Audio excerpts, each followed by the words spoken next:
All right. Well, welcome back to the Habit Shift podcast. So this week we're at episode 6, and we have a really good topic to discuss today. We're going to be looking into tracking versus non-tracking approaches to managing our nutrition, our food intake, whether that's for fat loss goals, maintenance, muscle gain, whatever the case may be. And so we're going to be talking about some different approaches to that. And I think that's a really important topic and excited to discuss this with you guys today. So, how's everyone doing today? Yeah, good, thank you. Good, very good. I'm top of the That is good. morning. I'm amazing. Top of the morning. That's so British. Yeah, got me cup of tea and I've got me Yeah. crumpet here. We here in Texas we say how y'all doing this morning. So I Yeah. don't have a Wow. good accent because I didn't grow up in Texas, but all right. So we're with this topic. Where should we start? I guess we should probably define what tracking is and non-tracking. Kind of at least define what we mean by that when we say these kind of two sort of broad categories of approaches for monitoring our food intake and managing our food intake. So, uh, does anybody want to jump in and tell us a little bit about what tracking is? Well, I guess on the most simplistic terms, it's either put in your calories, maybe more so your macros as well, into some form of app and working to set numbers that have been worked out to you. And non-tracking would be not doing that, but finding some other kind of way, like portion control, to measure what you're eating, and in the most simplistic form. Yeah. Yeah. Now, when you're talking about tracking calories, just in case people are new to that concept, how do you know how much to track? How would you find out? I remember when I back when I was in high school and I was rock climbing, I used to track all my food, but I didn't know enough about any of it, so I would just write it down meticulously in this log, but I didn't really know what the heck I was doing, so I didn't really. I just sort of wrote it down and then did nothing with it. Um, is that what you're talking about? To make you mindful of it, or is it to reach a certain target? Yeah, that's the thing. And I mean, that's something that I've seen with clients where they've gone wrong before, is that they go, right, okay, I've got to track my calories, because they've kind of worked out that calories are important, yet they've got absolutely no idea how to do it. So I've had clients that have gone on the government recommendations of, 2,500 for men, 2,000 for women, and religiously tracked as they thought for those numbers, and then not lost any weight. And they're like, well, I don't understand why. Well, that's because they're not that average person that should have been on 2,500 calories. So, it's, where do you find the numbers? How do you know that those numbers are accurate? And are they even accurate? Yeah. Yeah, I guess Well, how for do you me, guys calculate those? yeah, well, obviously the RDAs and all of that sort of stuff, they are just going to be very general numbers. So what a lot of people will typically do is go and find a online calculator, which will take into account their age, generally their sex, their height, their weight, which is going to spew out a number. And there's numerous kind of ones. There's Harris Benedict equation is typically the most common, but there's other ones where you can just literally take your body weight and times it by a certain amount in pounds or kilos. And these are just spewing out a ballpark figure. And I think that's another place where people make a big mistake, is that these are just based on purely averages.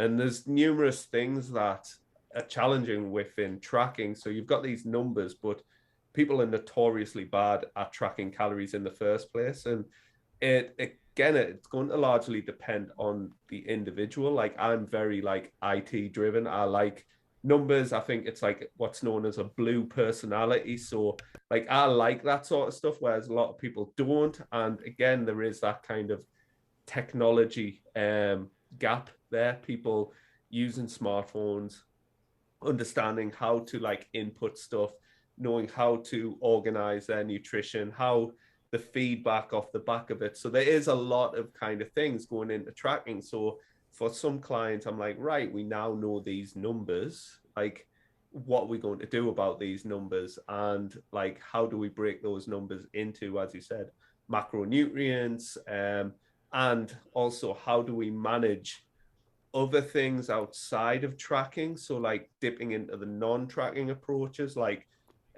listening to your appetite and honoring signaling from your body and recognizing the difference between physical hunger and emotional hunger, which I think sometimes is overridden through tracking. And I think there's a time and place for both.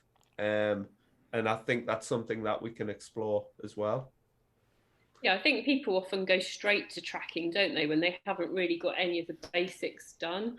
And I think that can be probably problematic sometimes because they go straight into numbers without really understanding any of the bits that come first. So sometimes just looking at where you're at and making some simple tweaks can actually get you some initial results before you need to even start tracking.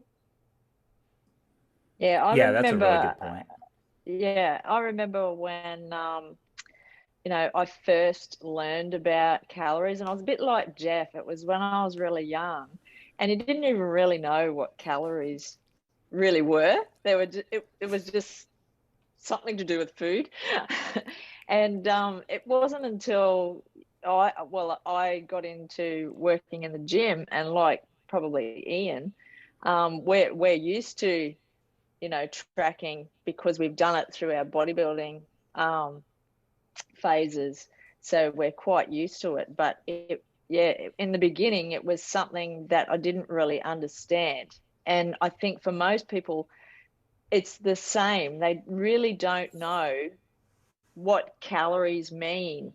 They know that it's to do with food, but they don't know, what they're meant to do with those calories. And that's when, you get those diets where it's all about 1,200 calories, the 1,200 calorie diet, and everybody just jumps on the whole bandwagon of it must be 1,200 calories that you need to start at.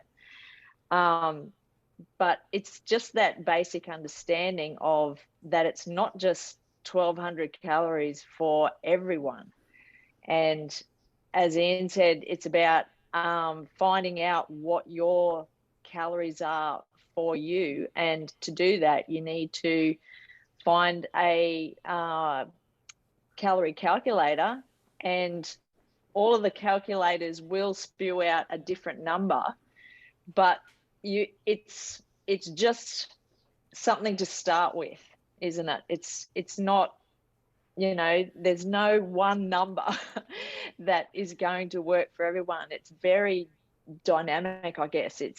You just don't know until you just start tracking food to know exactly how many calories, especially just for you to maintain your weight, is something that you just have to work out over at least a couple of weeks, I feel. Yeah, and people get hung up on that number, don't they? So you go onto your, I mean, the one thing that with the apps is they tend not to, so if you go onto MyFitnessPal, they will give you some generic number, which I find is hardly ever really appropriate for the person. You've then got the extreme that I mentioned with the government recommendations, which tends to be far too high for most people. So they'll go on something else and they'll get this number, and then that number becomes the holy grail of all numbers. And let's just go randomly, it's 1,500 calories. They have a day and they have 1,520, and they're like, oh my God, I've gone over, now I've failed. And you kind of go, but your day, that might be absolutely fine for you. You just don't know, because it, like you said, it's dynamic, it's fluid, it's changing. How active were you that day? How sedentary were you that day? None of that gets taken into account with a number, because that number's fixed. Yeah, Yeah, I think that's a good point to make there with tracking, is to understand that our bodies use different amounts of energy every day, and so we can never know that exact number. And that's where I think a lot of people do get hung up, because some people are very, very meticulous with their tracking, and they come up with a number, and they even think, even over time, they kind of work out what that number seems to be to move them toward whatever goal it is: maintain, lose, gain. And then they just get stuck on that particular number every day, and it can become it can become a distraction from the big picture a lot of times, and it can also be detrimental to your progress too, because it doesn't take into account those other things. Yeah, and I think as And well. I'll put my hand. Go ahead. Sorry, you put go your ahead. hand up. You put your hand up, Sandy. I You put was your just hand. going to say. I didn't put my hand up. You did, and that's how we should run this podcast now. Well, I was just going to say, I'll put my hand up and say I was one of those people that, had to go to the exact number, and weighed everything to the gram. And it's just so ludicrous now when I look back at, what I was taught and what we did.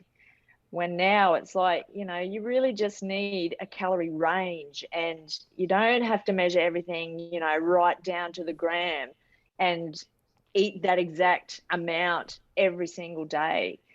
And like we're saying before, it's dynamic. There's all different things that are going on in your life, not just activity and what you eat, but also your menstrual cycle for women, and food in your digestive tract and all that sort of stuff. So yeah, it's not just that one number. Go ahead, Ian. Right. I was just gonna, before Ian, sorry, no, your hands. No, my hand is up. I was just gonna Sarah, say, go ahead. Sandy, did you find that quite restrictive? Like, did that kind of feed into a bit of perfectionist behaviour when you were doing that? No, because I'm not like that anyway. Like it didn't affect me as emotionally or anything like. Oh well, actually, it did at one point, because we got down to some really ridiculous sort of amount of calories to get down to that level of leanness.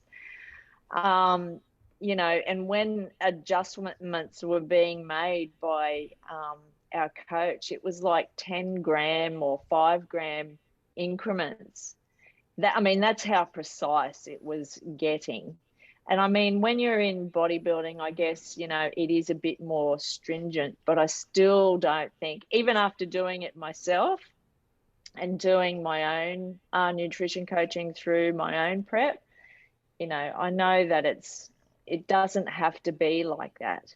It's still probably, you still need to be a little bit diligent, but not, as much as what it was before. No. Yeah, I think my introducing, talking about a non-tracking approach firstly, was clean eating, and that's kind of like a non-tracking approach. And I guess we're talking about perfectionism there, and it's just, both systems typically breed like a perfectionistic mindset. So the clean eaters are trying to be like uber clean and anything that passes their lips, and obviously the meticulous trackers are playing this kind of macronutrient Tetris and trying to get everything to align, and putting in a bit extra rice and taking it a bit out and then a bit more in, just to try and make things. And first and foremost, there is no perfect system, and if you have that attitude towards it, you just end up going down a rabbit hole that can eventually lead to a disordered approach towards, maybe it goes eventually to full-blown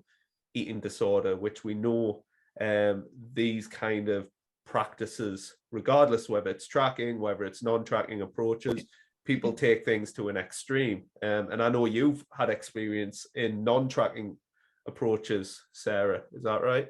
Yeah, definitely. I never used to use tracking with any of my clients, but I was also a bit like you back in the day when it was, clean eating from elimination. So eliminating basically the joy out of your life by, only we weren't allowed dairy, we weren't allowed wheat, we weren't allowed sugar, we weren't allowed alcohol, we weren't allowed caffeine.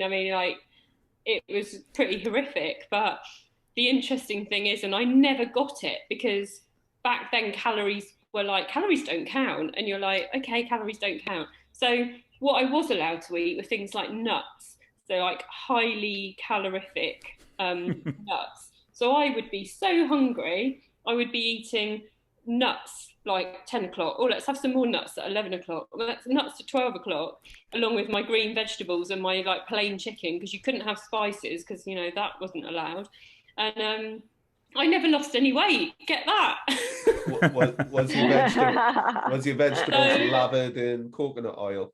yeah, butter. Or you could have butter, so that was all right. Coconut oil, absolutely drown everything in coconut oil. So it was a super high fat diet basically, and way over the calories for a small female like I was. And on top of that, 4 exercise sessions a day, you know, to fuel with no carbs practically, because you couldn't have pasta, I think you could have rice, but only small amounts. You couldn't have potatoes, you can have any of those things. So crazy. And it just shows that the balance was just so wrong, so completely wrong. I think a lot of people, I guess what we need to like establish is the purpose of tracking and non-tracking is to kind of regulate our caloric intake. So, you know, whether you are actively gaining body fat and weight, maintaining or losing, really that's the determining factor of whether you're in a calorie deficit or not, or in a surplus. So it's sometimes with tracking or even non-tracking approaches, people can be like, I'm being really good, you know, like with my diet. And it's like, yeah, but you know, define good, and like you still could be over consuming. And even with tracking, people, as I mentioned, are notoriously bad at it. Maybe the equation is wrong. Like, so for me, it's looking at the big trend of your actions and behaviors versus the actual outcomes, and like just being brutally honest with it and going, well, you're not in a calorie deficit because you're not losing body fat. And obviously the scales as well, like being able to read them and understand how they'll typically change more with females and males, and being okay with maybe just spending a great deal of time like learning about that and like learning about your body and the feedback that it's giving you. But people don't have time for that. They want like the system that gives them the instantaneous results. And as we know, like it's so many things are moving at the same time. And I would say like tracking and non-tracking, they both have their uses. Like, you know, getting excessively lean, I believe tracking eventually becomes a necessity because you can't really trust your intuition. But that's getting excessively lean, which for 99.9% of the population, it's what they think they want. But until you've done it, done it and gotten there, and you know, you've got no energy, you've got no libido, you know, you can't really have that amount of flexibility you want in your diet. You're just like, oh, is that 6-pack worth that like kind of resentment in your lifestyle? So yeah, we've got to like kind of, I don't know, marry up with people's expectations as well, what they want out of tracking. And I guess where tracking falls down is where people just kind of like, I don't know, when they almost approach tracking with a diet mentality. It's almost become the new, like people say, oh, I need to start tracking again. And they're going through this in the head again and again. And it's almost like, oh, I need to get back to the diet on Monday. It's almost the new version of that. Do we talk about like the good parts of tracking, what we think is useful and why tracking can be really good? Because it can be, you know, we're not slating it at all. I think probably everybody should track at some point in their life just for an education perspective without it becoming obsessive. So should we talk about like the good parts of it? Pros and cons maybe. Yeah.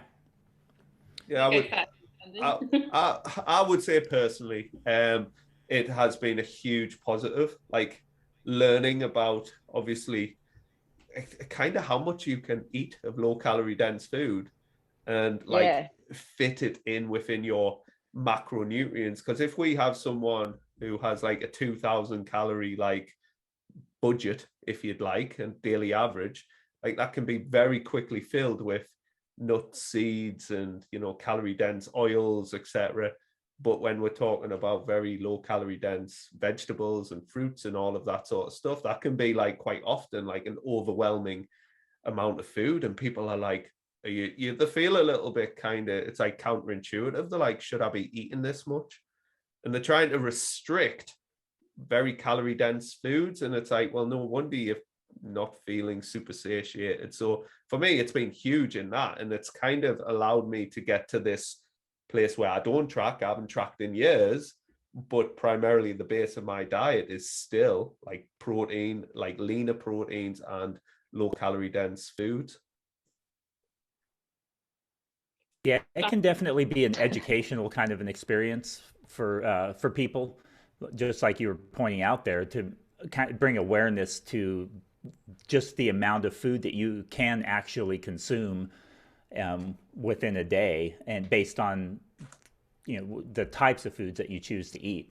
And so it can be very educational in that way, and it does work as a way of kind of restraining your eating and keeping it into a particular range. And once you find out the kind of the average amount of energy that you're using each day based on your level of physical activity and stuff, if you're fairly consistent from day to day, it can be a decent way to kind of keep you within the lines. And so that is one of the benefits, and one of the reasons why, when I was tracking it, it was kind of a way of not having to really worry about some of the other things going on. I didn't really have to tune into how my body was feeling too much. I didn't really have to think about my attitude toward food and stuff like that. I just kind of said, well, if I haven't hit my number yet, I can keep eating. If I've hit my number, then I'm done for the day. And so, it can sort of help keep you in track that way. Of course, there's downsides to that too, which we'll probably talk about later too. And and that would probably be one of the pros. And of course, if you have a specific performance related goal or body composition goal, it can really help with that too. If you're trying to gain muscle and you're trying to stay in a calorie surplus, and you're wanting to fuel your activity, but you're not wanting to put on too much body fat, it can be a way to kind of keep closer tabs on that. Yeah, But again, it's definitely a good educational tool, tracking your calories. Yeah. And also just not just that, but also realizing what is in food, what the quality of your food is, what's it made of protein and carbs and fats, what the macros are, and food quality, not quality, quantity. Sometimes you don't realize, and most people are like this, is that when they are eating a particular food, they're usually having way more than what they actually think. And it's not until they actually start tracking it they think, oh God, I am eating a bit too much of that. It's not a normal serving size. And then they realize, wow, I really am eating too much. So it is a really good educational tool, and I find it helpful. It's not one of the first things I start with, but it's definitely within my program that I teach people how to use it. But like we say, there are pros and cons to it. Mm-hmm. One of my PT clients, he's a good example where he lost 3 stone, which was really most of the weight he wanted to lose in his first year with me. And that was by probably following more of a portion control guidelines, half a plate of veggies, getting a good portion of protein, being mindful of your carbs, and watching the other things, like the alcohol and all that kind of stuff. And, there's definite pros to that. He did well, he achieved what he wanted to achieve. And sort of over the next couple of years, he maintained that by going up and down, probably half a stone here or there when he had a holiday, when things like the alcohol crept in, all those sorts of things. And then gradually over time, he gained maybe up to a stone more. And he kind of was like, I don't really get it. I'm sort of doing what I've always done. And so we sort of went on to a calorie tracking thing for education.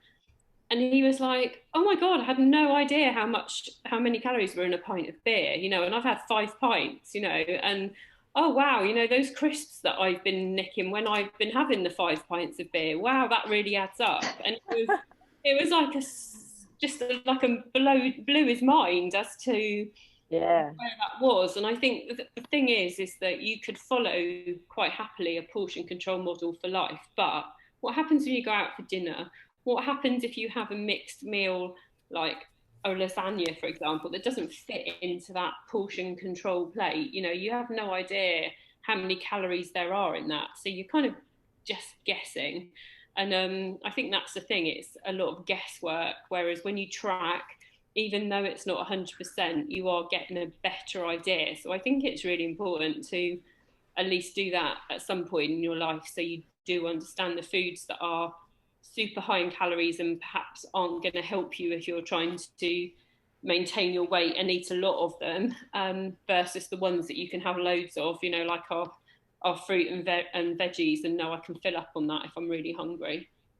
You really want to use it as a tool so that uh, while you're dieting, you can use it, like you say, realizing what's in food. But eventually, you want to not track it all so that you're able to just eyeball food and know exactly what's in it, and, you know, roughly how many calories there are, so that you can make better sort of informed decisions about it. Definitely. I always like So to what are the downsides? well, I always like to compare like tracking to like learning to drive a car, and tracking is very much the mirrors, signal, maneuver, and the basics. But then eventually, once you've kind of been taught, you know, how to use and understand nutrition, especially if people have been tracking for a great deal of time, they almost use tracking as a bit of a safety blanket. And like the true intuition comes when you've learned to drive, is when you're out on the road on your own and you start like kind of, you know, experiencing what real life's like. And then you still take the core fundamentals that are needed for driving into, and you know, you don't just smash yourself into a wall because something bad's happened on the road or something. It's the same with diet. I think a lot of people are over reliant on it and need to marry up like tracking and non-tracking approaches so they can take care of lifestyle based kind of problems. And I think sometimes like people apply too much rigidity towards the process of it, and if something can't be tracked, that leads them going to like, you know, oh well, what's the point?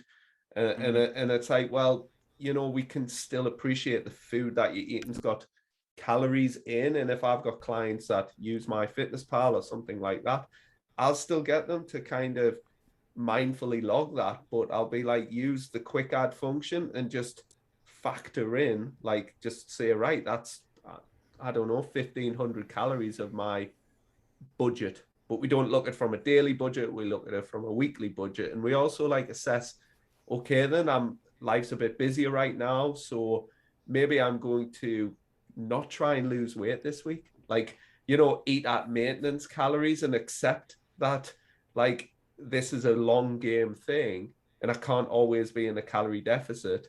Therefore, it doesn't have to. And I think sometimes it creates a very dichotomous black and white approach towards a person's diet, as do most diets. And what we're trying to do is give people like autonomy and choice, and give them the tools and the know-how on whether or not it's appropriate to track or not.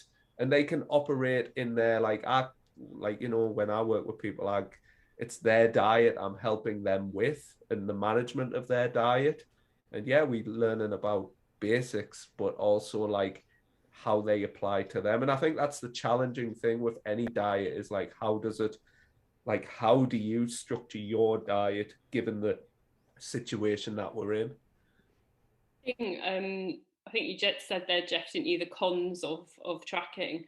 I think from what I've seen, where I've done coaching for a company that uses just pretty much solely a tracking method, is that one, it can really just get people obsessed with numbers, and Yeah.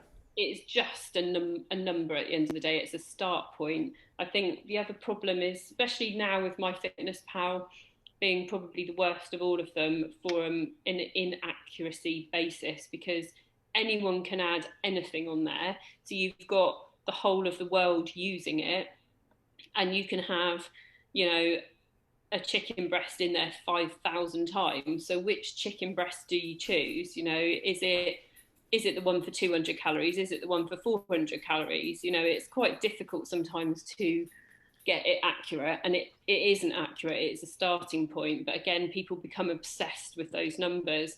And then when you go out to eat, as Ian just said, it can become quite difficult to actually find what you want to find on there. So then it's like, oh, well, I can't do it, so it's too hard, so I'm just going to not do it. And then if I haven't done it, then I've ruined my diet, and we're in that whole process of kind of sabotaging where you're at. So I think, you know, for all its good points, it's also got its negative points too. And it's really working out whether you are the sort of person that can use it as an effective tool without becoming completely reliant and obsessed with it. Yeah, that's a good point. And that's, there's even research looking into the use of calorie counting apps and the impact on disordered eating and eating disorders and that kind of thing. And there is some, in certain people that can actually be a kind of lead to some of those disordered patterns of eating and habits and thoughts toward food and all of those things. So it definitely is not for everyone, and it definitely is for some people. It definitely shouldn't even be considered based on their history. So, if somebody has a history of an eating disorder, or if they've recovered from that, it's probably not something that they should even really necessarily consider, or at least be extremely careful in doing that. I mean, I do know some people who have had eating disorders that use it, and they say that they're okay with doing that, but I'm not sure if they really are or not. You can't really know what's going on inside somebody's head. But one of the downsides, one of the negatives that I've seen with it, especially now that I'm working with a much more intuitive eating approach, whenever I can get people on board with that, is that it does seem to get you out of the mindset of eating according to your appetite and hunger. So it in many ways it sort of teaches you and conditions you to ignore your hunger signals, because you're at throughout the day you're looking at your app to tell you if you're allowed to eat or how much you're allowed to eat, not listening to your body and saying, well, how hungry am I? And so often you'll look at that and say, oh, I still have 500 calories. I'll go ahead and eat this, even if you're not hungry.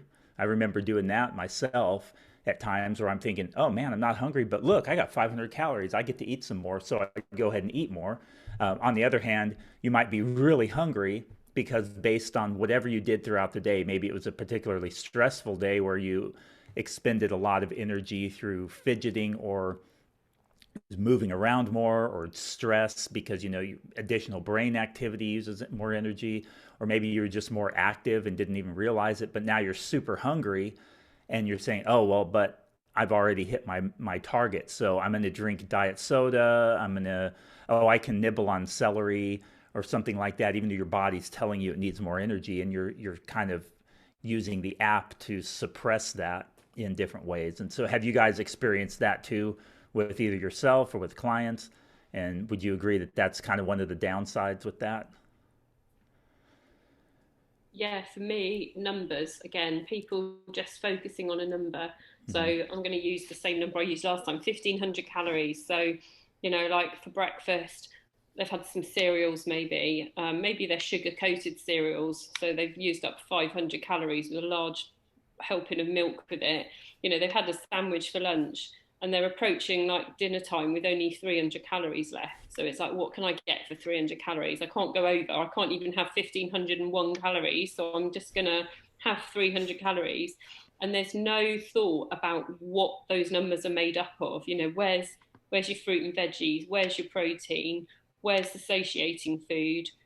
It's not just about the food that we enjoy too. So I think one of the downsides, and what I have seen is just people fixated on hitting a number, but not what that number's comprised of. Yeah, the if it fits your macros approach towards their nutrition. And I think, like, for me, getting a little bit of familiarity within in the diet super important, because like you can, I guess, get a little bit more of a predictable like energy output if there is a little bit of predictability, and it just makes it like more practical. So I'm not saying you have to eat the same things every day, but usually humans tend to do that anyway. So if we know that, like, we get a certain system within our diet, and I think, like, whilst tracking, we've got to start looking at the big picture. And it's like, listen, you don't want to be using MyFitnessPal when you're in your 30s, 40s, 50s, 60s, 70s, you know, putting your peas and fish in MyFitnessPal when you're old. But the thing is, like, learning to kind of go, right, hey, I know if I eat at this kind of regular interval with roughly these foods and these portion sizes, I'm mostly good. And then if I'm expending a bit more energy, I can simply add an additional portion of carbohydrates or something to my plate of food. And we know you've got that kind of solid almost baseline to your diet. And then when we add something, you know, we genuinely know that we are adding stuff. And I think tracking sometimes is just, as I said, like a little bit of a means of control. And I think it shows a lack of control if they think they need that level of control over their diet. And as Jeff said, it can, like, it's not great for people if they've got disordered eating. They maybe need to fix their relationships elsewhere, with themselves, with their bodies, with their diet, and all of that sort of stuff. But it also can, like, drive people to disordered approaches. And I think, like, I guess we can talk a little bit about the non-tracking pros and cons, because, like, I think we'll probably discuss tracking further down the line as it'll enter many discussions. But, like, from a non-tracking approach, I guess, like, what would you say that the pros were or of them? Well, it's easier. Yeah. It's definitely easier, especially Well, like what I do within my program, and I'm sure you guys all do it too, is just with portion sizes, you know, using the hand portion sizes as a guide as to what should be basically on your plate. You know, that's a simple way of a non-tracking method. Yeah.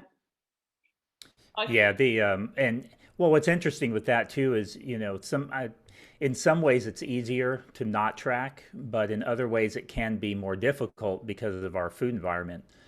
Because it's very easy to if you're just eating when you think you're hungry, or eating when there's food available, or eating at a certain time, that can be really difficult, if you're not doing other things to sort of help make sure that you're eating an appropriate amount for yourself. So, you know, even the portion size thing is sort of something the government has kind of come up with, or that different bodies have come up with. You know, whether it's, you know, precision nutrition or whatever. Have a meat size, you know, a meat portion the size of your hand, and that kind of thing. All of those kinds of things are kind of somewhat arbitrary, and so in many ways it can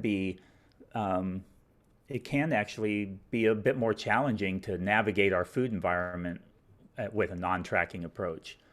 In other ways, doesn't mean it's not better to do it that way. And I would argue, Yeah. in many cases, really not tracking is the ideal way to live. I mean, I think it's a much more enjoyable, relaxing way to live. But there's often other things that you have to do in order to get to a place where you are eating according to your appetite, and eating in a way that makes your body feel good, and where you're not.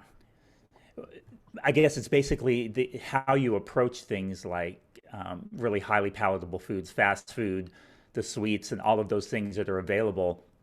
how do you navigate the environment with those available without tracking to know, hey, or without intentionally trying to limit it? I don't even know if that made any sense. Well, yeah, that last part did, because it's sort of like what you were saying is sort of like a flexible dieting approach. So 80% of the time, you're pretty much eating, lean sources of protein, lots of veg and fruit, but 20% of the time, you're having fun foods, if you like. So I guess that's what you were saying. I think that's it, isn't it? And that is the basis of it, and that's probably how we all should be eating most of the time. Except Yeah. sometimes life doesn't work that way, and I think Mm-hmm. again, what the downside of it is that people get so hung up on whatever method they're using. So whether they're tracking, it's like, right, I have to track everything, I have to track every day. And if they're not tracking, but they're following, say, a portion guide, is that what happens when you have a meal out? Like, so for example, on Saturday, I'm going to friends and they're doing a cheese night. So that isn't going to work with either method. I'm not going to sit there and track every mouthful of cheese that I have. I won't even remember what cheeses I've had, and I'm not going to weigh them out. So that's not going to happen.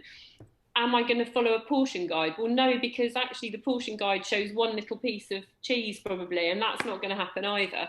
So I have to write off that day, as in I can't really track it and I can't follow any other approach, but I can be mindful. I can make other choices. So I won't drink alcohol. I'll probably choose crackers over bread because it's less stodgy and less filling. And I will stop when I am full, and I won't just eat it because it's there. But am I going to track that? Hell no. Where's the fun in No. that? It's a Yeah. night out. But So you're probably going to manage your food over the course of the day yeah. to have more cheese Yeah. and because it's higher in fat and Yeah. whatnot, you're probably going to manage that throughout the day and perhaps even the next day. Yeah. Actually, I'm not going to be having a burger at lunchtime, put it that way. Yeah. I think learning to trust your appetite as well. I think, tracking, it's like when people aren't hungry, they feel the need to eat. And I guess for me personally, like if I do something like the night before, the next day I'm not hungry and I'm not afraid not to eat. And I think we've become as a society afraid not to eat.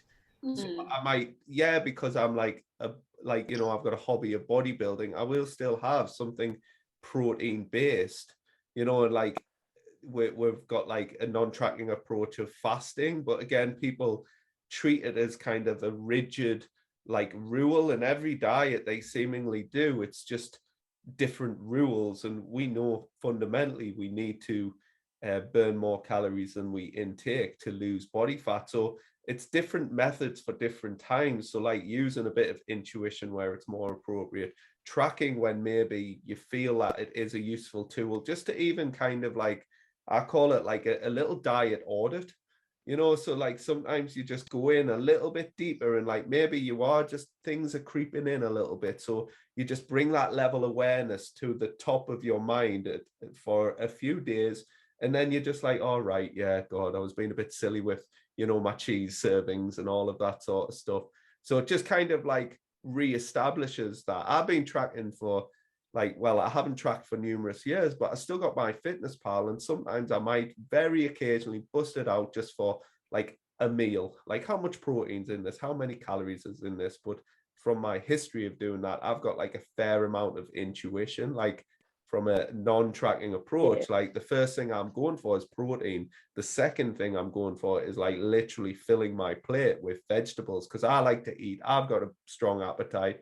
I can eat the same amount in calorie dense food, but the caloric like quantity of my diet will determine whether I'm, where I am now, 84 kilos, 90 kilos, 95, 100 kilos. So I think it's getting that like level where people are not feeling restricted, but they are meeting the principles of energy balance. And I guess that's what we're trying to get in the ideal situation, is like to minimize perceived restriction. And it's okay to do a Mm. bit of everything. Like, you could be non-tracking most of the time, but maybe go to a new restaurant and you go, do you know what? I have absolutely no idea what the calories are in this place. I'm just going to plug it in and see. And if you've got a specific goal, then you might go, oh, okay, I can see that the chicken dish has got 400 calories less than the spicy meatballs or something. So I might choose that because I've got a goal that I'm trying to achieve. Or you might just go, do you know what? I'm not going to track anything because I don't want to even think about it. And there's no hard and fast rules that have to apply. And I think, again, people are quite short sighted because they only look at the day that they're on rather than that day within the whole year or the whole month or whatever. You know, one day will not ruin your progress, but day after day after day might. So again, it's looking at the bigger picture always. I think sometimes with non-tracking approaches, people don't take into account like energy requirements. So they might like almost to be safe, go too much for like low calorie proteins, lots of vegetables, and they may end up really under eating. And under eating isn't the problem because like people are like, oh, I must be in starvation mode. It's making them chronically overeat, and maybe they've put these foods on a pedestal, create these rules, these are bad, so on and so forth. But when they eat them, they go to town on them. So I think it's getting to understand a system that you can follow and like how you regulate nutrition across the week. Like most people like behaviorally eat more on a weekend, but like a lot of people get to Friday and that's usually a trigger for them to go the other way in terms of their nutrition, and like they end up eating far too many calories over the weekend, back to it on Monday, to the restrictive nature of their lifestyle, maybe chronically over exercising, and it just compounds the issues. So sometimes with like tracking, I've actually said to people, listen, let's raise your daily average intake. And what that's stopping is like excess like hunger, and managing their appetite. And they have the ability to take care of the emotional side of stuff by incorporating a bit of like, indulgent food in there. What would you guys say to somebody that has been religiously tracking and is scared to come away from it? So feel like, if I don't track, because I've heard this quite a lot, if I don't track, then either I'm not accountable to the tracking app, Mm-hmm. or I'm just worried that I'm going to just go mad and not eat all the things because I'm not tracking them. Yeah, that's a good question because I've had that come up with people that are they're nervous about coming off of that because it's a way of kind of keeping you between the lines, and you look at the scale number, and this is how it worked for me. I've told a lot of people I'm so average. I'm just average. Like my numbers line up with the Yeah. calculator. My energy expenditure lines up with my Fitbit, and I mean it all just when you do the math and everything, it all just comes out average. And so that the tracking, I was able to. When I was tracking, I was able to manipulate my body weight very easily just by changing the numbers and sticking to the numbers. Um, but for other people, that I think that some of the things that I've had them do in the past is start with just not tracking one meal a day, or maybe not tracking one day out of the week. Pick a day where it might be particularly hard to track anyway, so where their numbers aren't even going to be remotely correct anyway. So why bother tracking, and kind of convince them to not track for that day and kind of feel how that is. Generally, though, I take a kind of a longer term approach, and the idea with that is that I'll take them through the different principles of starting to look at recognizing hunger signals and fullness signals, and help them to see, oh, you know what, you can actually tell when your body's telling you it's hungry. You can learn to distinguish between when you're actually thirsty and when you're hungry, because one of the common fitness things is, hey, if you're hungry, drink water. You're probably just thirsty, and it's like, well, no. If you're actually hungry, you get hunger signals. If you're thirsty, you get thirst signals, and kind of helping people to make the distinction and understand what the difference is, in those kinds of things, and finding out what amount is actually satisfying for you versus what you think you need to be satisfied. When you really start tuning in and finding out, what, I'm perfectly fine if I'm actually paying attention with 2 pieces of pizza. And so kind of realize over 4 pieces of pizza, or I thought I needed 4 pieces, or I thought I needed a whole pizza in order to be satisfied with it, when you start to find out, oh, I don't need that. And so when it comes back to tracking, then they can say, oh, well, you know what? If I'm actually paying attention to what I'm eating and how I'm eating and how it's making me feel, that in itself is a really good way of making sure that I'm eating the appropriate amount for myself. And so I guess those are a couple of the approaches that I use getting started anyway. I would always question whether or why somebody's like landscape of their diet just changes so much between tracking and not tracking. It's like tracking, they're good and they are eating like a better diet, but as soon as you remove tracking, it's like, they just like they change everything. They're back to, cereals and all of this sort of stuff. So I'm like, we need to like look at tracking as a means of building that kind of foundation around our nutrition. So when we remove tracking, we just literally remove tracking. We're eating similar meals at similar times. You might have a library of meals, so like maybe 2 or 3 alternate breakfasts, but like the composition of those meals are somewhat similar. Like the good thing, if it fits your macros, was that, hey, and that was the purpose of if it fits your macros, you could swap out broccoli for like peas. But then it kind of snowballed into people like, what weighing Pop Tarts? And it's just, so it was like, no, like we can have like very much a similar composition of meals. So that's why from a habitual perspective, as I said, you're starting with protein and you're considering those sorts of things. And as Sarah said, like there will be numerous kind of times where you are like doing something that isn't quote unquote normal, but like it's normal to do that. That is part of the big picture of normal.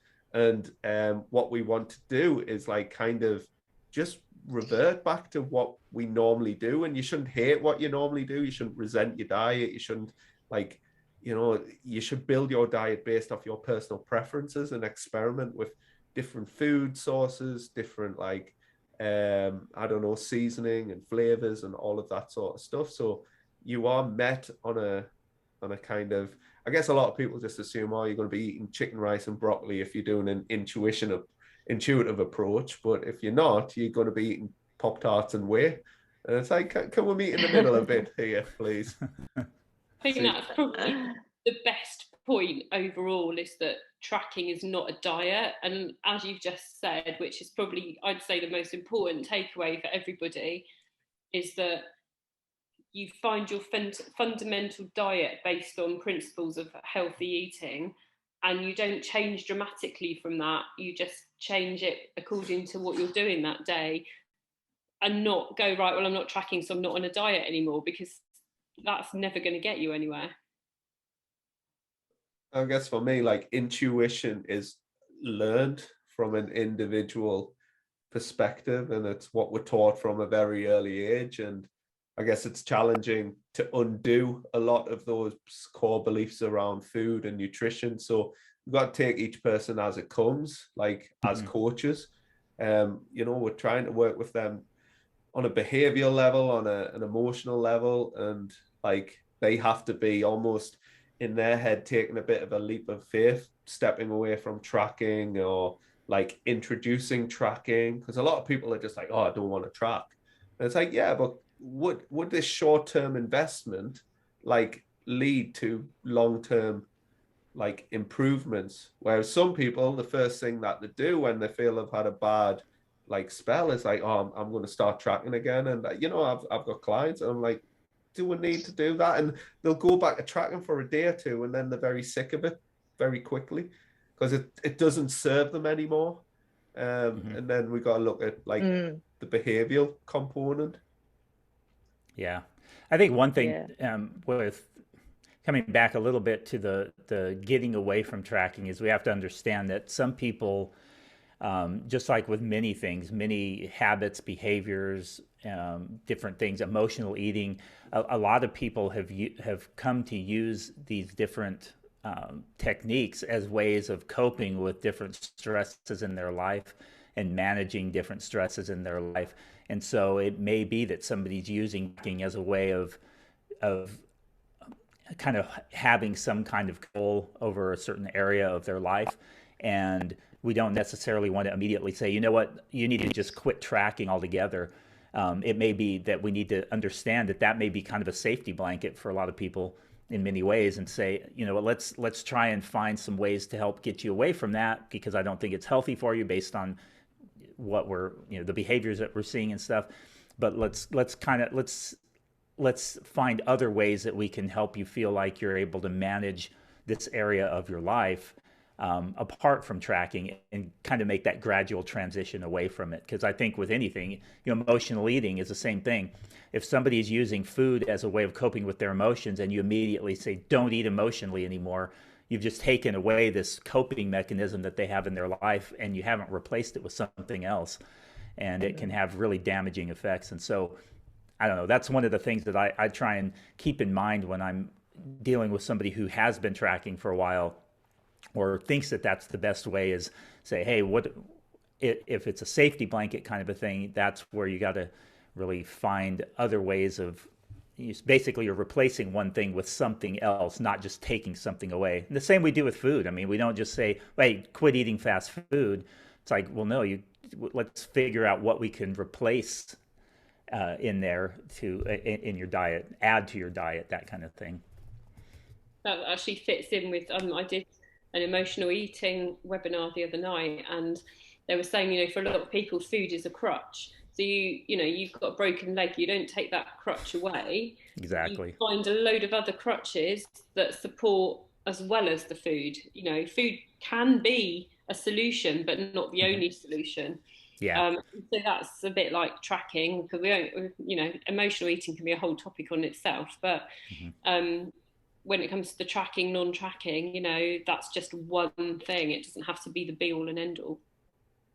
Mm. So have we got any final like tips or trips? I think we're coming up to about an hour again, so we probably need to wrap it up. I think My, at the end of the day, with any non-tracking method or tracking method, if weight loss is your goal, you still need to be in a calorie deficit, regardless of whatever method it is. I think sometimes when it comes to the non-tracking methods, that people think that they will automatically just, you know, lose weight. But, you know, you can still overeat on any of those methods. So yeah, at the end of the day, for weight loss, you still got to be in a deficit.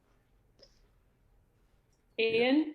I would say, yeah, don't hang your hat on just one thing. Like, you know, be flexible within your approaches, and learn to kind of like, again, it just depends on a person's goals, a person's desires. We're not saying either one is like particularly right or wrong. It's going to be circumstantial. And if you just find something isn't really, if you're not happy with a certain thing, like maybe question your approach and whether a more flexible way of tracking and all of that sort of stuff, you know, how that suits you given the nature of your lifestyle. But again, just avoid that kind of black and white, all or nothing thinking, and stay in that gray area. Yeah. Jeff?